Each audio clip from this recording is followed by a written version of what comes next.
Hello and welcome to Yacht Grot, video boat sales and second-hand chandlery. Today we are looking at the approach to El Rompido and the main El Rompido Marina.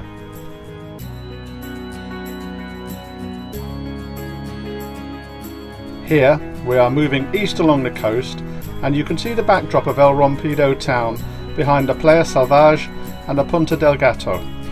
On the chart you can see we are heading for the fairway marker buoy.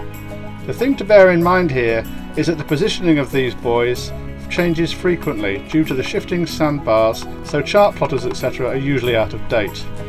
This entrance is shallow, like many on this coastline, and as we draw 2.2 metres, we opt to approach a 3/4 flood today, which will give us approximately 1.5 metres under our keel at the shallowest point. Local knowledge claims about 1 metre mean low water springs. At the fairway marker, there is a yacht in front of us just going past it. Needless to say, this entrance should be avoided if there is a swell of any significance. From offshore, the landmark to look out for is the pair of aerial masts here.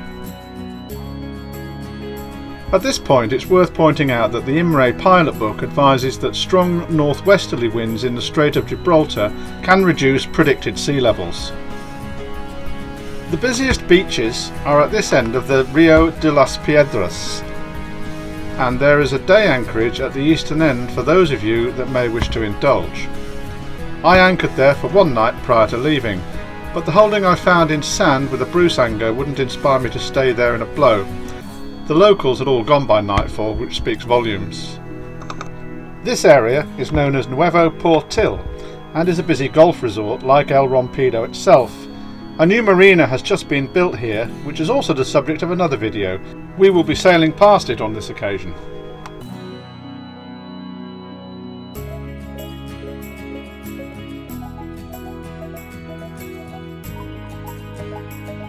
The chart shows a line of buoys close to the shore, which makes daytime navigation very simple along the lagoon.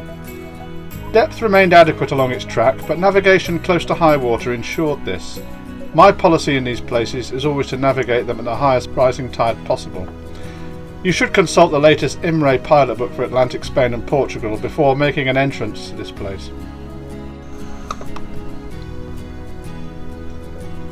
The beach population starts to thin out a bit here.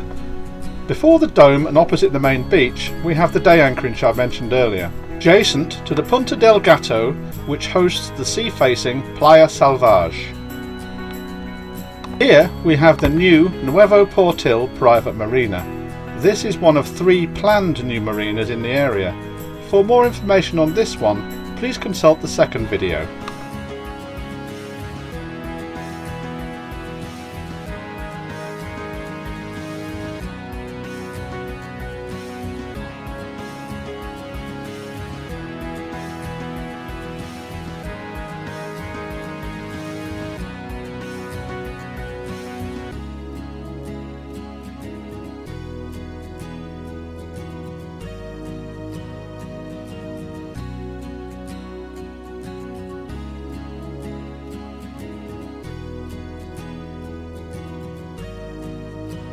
Before we get to El Rompido itself, we have a large number of small boat moorings.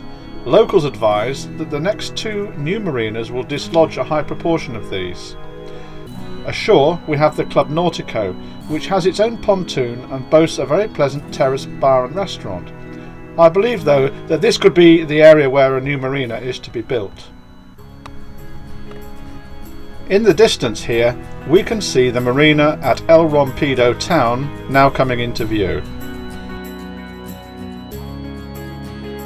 Coming up on the right there is a fuel pontoon where you can also leave your dinghy if you're at anchor nearby. This marina was opened in 2009 and contains 331 berths, 40% of which are reserved for yachts in transit. Depths are limited to 2 to 3 metres, but in effect any yacht able to navigate the bar should be able to berth in here without difficulty. The visitor pontoon is visible here coming up on the right. I should point out at this juncture that this marina has the full flow of the tide running through it, and although wave breakers are installed, which are made from recycled truck tyres, the tidal flow remains unhindered. Caution is advised when entering at ebb or flood, in particular at springs. The good news is that there is much more manoeuvring area than can be found in some marinas with a tidal flow. The modern marina buildings house the usual facilities plus a washing machine. The manager here, who was the owner of the moorings prior to the marina being built, speaks excellent English. Those at anchor may also leave their dinghies here, but a charge is made. A good anchorage is to be found just upstream from the marina, with good holding in mud. Very tranquil and a short dinghy ride to the shore via the fuel pontoon or marina. Here we are standing at the marina shopping complex, which has a commanding view of the area. There is a pleasant nature trail which starts from here, with easy and more challenging routes to choose from. The town itself has plenty of facilities, shops, bars, cafes and restaurants, etc. Free internet access can be found at the English-run Orange Grove Sports Cafe. There is also a good chandler's and fisherman's supply shop at the back of the town. Well, thank you for taking the time to view this video, and I hope it inspires you to take a trip to El Rompido to enjoy its unspoilt surroundings.